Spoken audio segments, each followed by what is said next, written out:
Hello, good morning. This is Loinet Mancilla, Lois, and today I'm talking about flexible learning.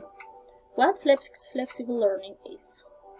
Flexible learning for me is a methodology where my students can learn at their own pace, in the space they want, in the days they want, according to what they want, but learning, okay? So my talking points today are approaches, modalities, advantages in my context, and disadvantages in my context. First, the flexible learning approaches. Something I focus on all these titles or these approaches about flexible learning is the word engagement. It is really important for our learners to be engaged with their own learning process.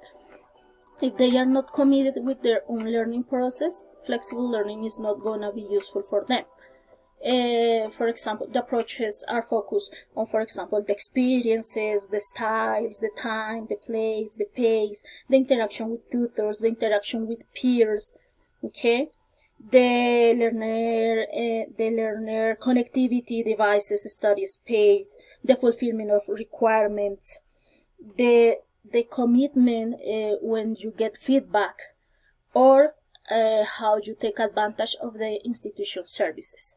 This is important if you take advantage of what you have and if you want really learn. Okay. The flexible learning modalities are really interesting and I think they are thought according to our students' needs. For example, online is for the ones who can't go out home, yes, or maybe the ones who live in too far away from the university or from the schools, and they have the possibility to capacitate them. Okay. The classroom-based digital learning maybe is the one we as teachers, as public service teachers, who are trying to do, taking our students to the bilingual room or things like that, to give them the opportunity to learn from the technology devices, the technology tools. Okay, the high flex, blend flex, and the blended hybrid are giving the possibility to our students to learn synchronously, asynchronously, in person, or in the classroom using technology, but learning. The clue here in modalities is learn. If you want to learn, please learn. Okay. The advantages of introducing this kind of methodology in my classroom are, for example, I can take advantage of the internet connection the 80% of them got during the pandemic. So maybe I can create activities that could be like reviewed or enhanced in their houses at home. Yeah, but it depends on my students' commitment again with their own learning processes. It is too difficult if the students think they are doing homework for the teachers and not for them, for their own learning process. So it is important that we have that clear, and our students too, that the ones who are really learning, doing these activities, are them. Okay. I found this proverb on internet from Alfie Kohn, which says, if children feel safe, they can take risks, ask questions, make mistakes, learn to trust, share their feelings, and grow. If our children get their own pace and they want to learn, they are gonna grow.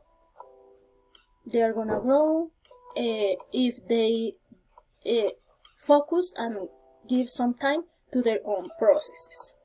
What are the disadvantages? I don't think disadvantages, I think more challenges.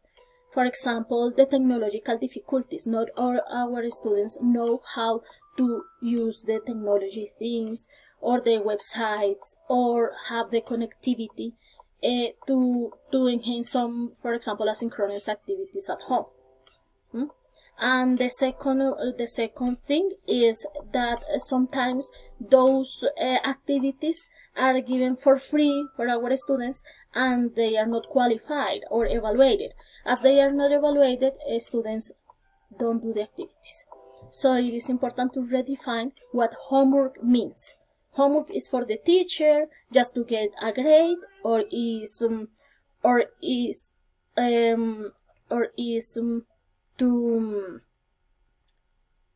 enhance our own learning process. So the clue, again, engagement to our own learning process is the best opportunity to implement this flexible learning. So thank you very much for this opportunity to talk about flexible learning.